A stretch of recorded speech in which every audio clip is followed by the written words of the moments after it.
హైడ్రా కూల్చివేతలు అధికార ప్రతిపక్ష నేతల మధ్య విమర్శలు ప్రతి విమర్శలకు దారితీసింది. హైడ్రా చర్యలను పీఆర్ఎస్ నేతలు వ్యతిరేకిస్తున్నారు. పేదల ఇండ్లను కూల్చివేయడాన్ని తప్పుపడుతున్నారు. ఆ బాధితులకు అండగా ఉంటామని హామీ ఇచ్చారు. ఇక తెలంగాణ భవన్లో హెల్ప్ లైన్ ఏర్పాటు చేశామని, న్యాయం కోసం సంప్రదించవచ్చని, ఎప్పుడూ తలుపులు తెరిచే ఉంటాయని భరోసా కల్పించారు. అక్రమ నిర్మాణాల కూల్చివేతపై గతంలో సీఎం హోదాలో కేసీఆర్ చేసిన హెచ్చరికలకు వ్యతిరేకంగా ఇప్పుడు కేటీఆర్, హరీష్ రావు స్టేట్మెంట్లు ఇవ్వడం ఆ పార్టీలోనే చర్చనీయాంశంగా మారింది. అక్రమ కట్టడాలను కూల్చివేస్తామంటూ అప్పట్లోనే కేసీఆర్ స్ట్రాంగ్ వార్నింగ్ ఇచ్చారు. ఇప్పుడు కాంగ్రెస్ ప్రభుత్వం హైడ్రా పేరుతో అదే పని చేస్తూ ఉంటే అదే పార్టీ లీడర్లు తప్పుపట్టడం రాజకీయంగా చర్చనీయాంశంగా మారింది. కేసీఆర్ విధానానికి వ్యతిరేకంగా కేటీఆర్, హరీష్ రావు మాటలు ఉన్నాయని, అధికారంలో ఉన్నప్పుడు ఒక తరహాలో, ఇప్పుడు ప్రతిపక్షంలో ఉండగా మరో తీరులో వ్యవహరించడాన్ని వేలెత్తి చూపడానికి దారితీసింది.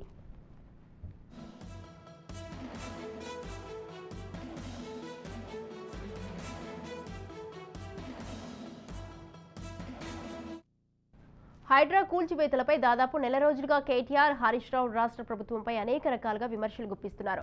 బాధితులకు అండగా నిలబడేలా తెలంగాణ భవన్లో ప్రత్యేక ఏర్పాట్లై జరిగాయి. దీనికి తోడు బాధితుల పక్షాన నిలబడి ప్రభుత్వాన్ని టార్గెట్ చేసేందుకు ప్రత్యేక క్యాంపెయిన్ చేపట్టారు. కేవలం రాజకీయ ప్రతీకారం కోసం ప్రతిపక్ష పార్టీకి చెందిన నేతల ఇండ్లనే టార్గెట్ చేసిందంటూ రాష్ట్ర ప్రభుత్వంపై ఆగస్టు చివరి వారంలో కామెంట్ చేసిన కేటీఆర్ 4 రోజుల క్రితం పేదల ఇండ్లను నిర్దాక్షిణ్యంగా హైడ్రా కూల్చివేసిందంటూ వ్యాఖ్యానించారు.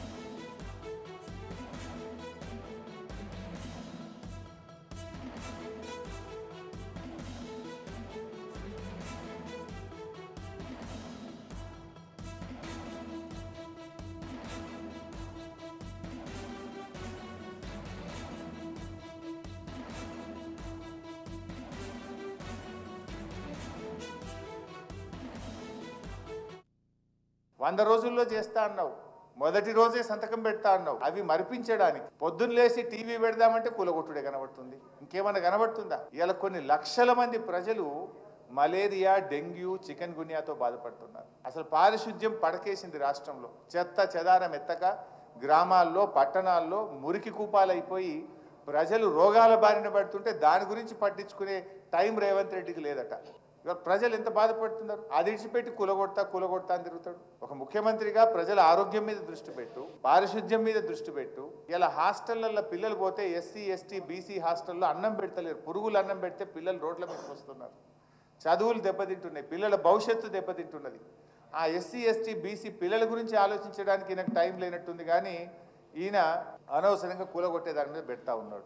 పేదల ప్రాణాలు తీసి నువ్వు కంపెనీలు కడతావా? This is all not correct. Definite గా మీకు 3 విషయాలు మేము మీకు హామీ ఇస్తా ఉన్నాం. రౌండ్ ద క్లాక్ 24 గంటలు న్యాయవాదుల బృందం తెలంగాణ భవన్లో ఉంటుంది. మీకు ఎందుకంటే ఒక్కొక్కరిగా మీరు వెళ్ళి కేసులు వేయాలంటే వేయలేరు, మీకు అనుభవం తక్కువ ఉంటుంది.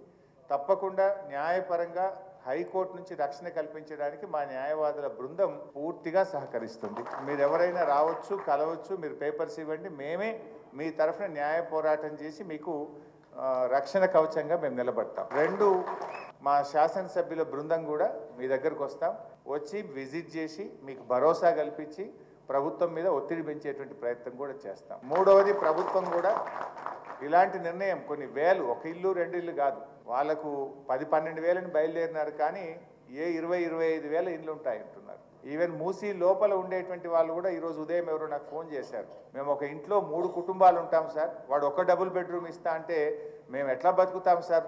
మేము ఇక్కడ 3 కుటుంబాలు 3 రూమ్లు వేసుకొని బతుకుతున్నాం, ఇల్లుకి ఒక ఇల్లు ఇస్తామంటే మరి మేము ఎట్లా బతకాలి అని చెప్పి అతను ఒక అబ్బాయి ఎవరో నాకు ఫోన్లో మాట్లాడుతూ ఉండే. ఇంకోటి ఏంటంటే డబుల్ బెడ్రూమ్ ఎక్కడో ఊరవతలు ఇస్తావు, పిల్లలు ఇక్కడ చదువుతూ ఉంటారు, నీ ఉద్యోగం అక్కడెక్కడో పక్కనే పని చేసుకుంటూ ఉంటారు. అఫ్కోర్స్ మీరేమో మిడిల్ క్లాస్ ఉన్నట్టున్నారు, బట్ పేదవాళ్ళు కొంతమంది ఆ మూసీలో ఉండే వాళ్ళు ఆ దగ్గర ఇళ్లలో పని చేసుకుంటుంటారు. ఎక్కడో 30 కిలోమీటర్ల దూరంలో డబుల్ బెడ్రూమ్ ఇస్తే అక్కడి నుంచి ఇక్కడ రావడం ఎలా, బతకడం ఎలా?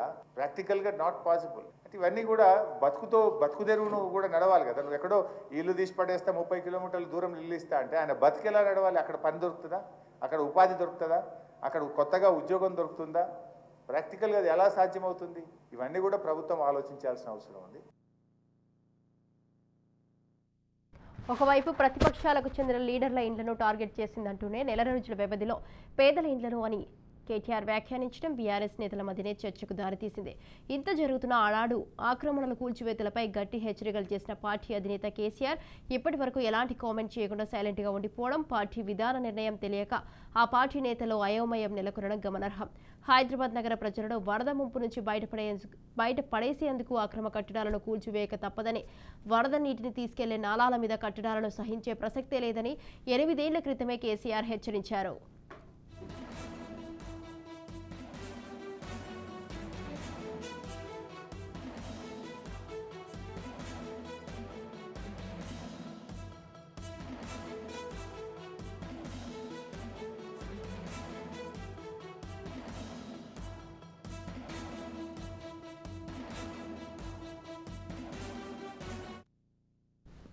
ఇలాంటి అక్రమ కట్టడాలను ప్రభుత్వం కూల్చేటప్పుడు కూడా పాజిటివ్ ధోరణితో వ్యవహరించాలని, ప్రభుత్వానికి సపోర్ట్ చేయాలని కోరారు.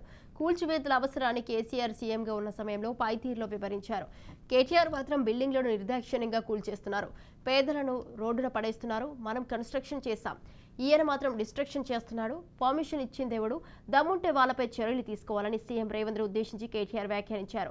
8 ఏళ్ల క్రితం కేసీఆర్ హెచ్చరించగా ప్రస్తుతం రాష్ట్రంలోని కాంగ్రెస్ ప్రభుత్వం అదే పనిచేస్తుందని, కానీ కేసీఆర్ నిర్ణయానికి భిన్నంగా ఇప్పుడు కేటీఆర్, హరీష్ రావు విమర్శిస్తున్నారంటూ కాంగ్రెస్ నేతలు వేలెత్తి చూపుతున్నారు. పార్టీకి నిర్దిష్టమైన వైఖరి లేదా అని బహిరంగంగానే ప్రశ్నిస్తున్నారు. అమృత్ పథకం స్కామ్ అంటూ ఇటీవల విమర్శలు చేసిన కేటీఆర్ ఇప్పుడు సైలెంట్ అయిపోయారు. తాజాగా హైడ్రా అంశంపై రాష్ట్ర ప్రభుత్వాన్ని కార్నర్ చేస్తున్నారు.